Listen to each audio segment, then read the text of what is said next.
As you would expect after reaching new highs, adjust the Fibonacci retracement.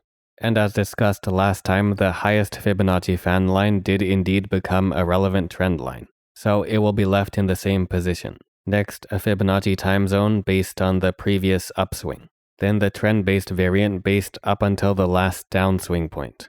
And like the fan, the arcs will be left in the same position since the uptrend is relatively stable and following the projected incline, which if continued could look something like this. Alternatively, if price is still in contact with 140 and especially closing under it into the second half of April, it could open up the possibility for decreasing bullish sentiment and a retracement down to the 0.5 to 0.618 range, roughly along the curve of the current arc, and these Fibonacci spirals.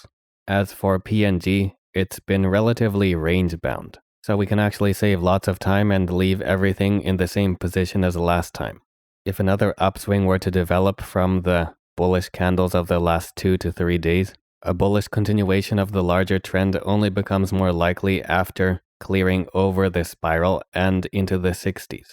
Otherwise, it could be more of the same with price falling back into the lower half of this range, roughly approximating the path of the outer spiral, which if price continues to follow towards the latter half of April into this next time interval, can shift conditions in favor of falling through the 30s, in which case attention would then focus on whether an upswing could occur along the 2.618 arc. For more on Fibonacci arcs and lots of other methods beyond Fibonacci techniques, please stay tuned, subscribe, and check out the hundreds of tutorials I've already uploaded.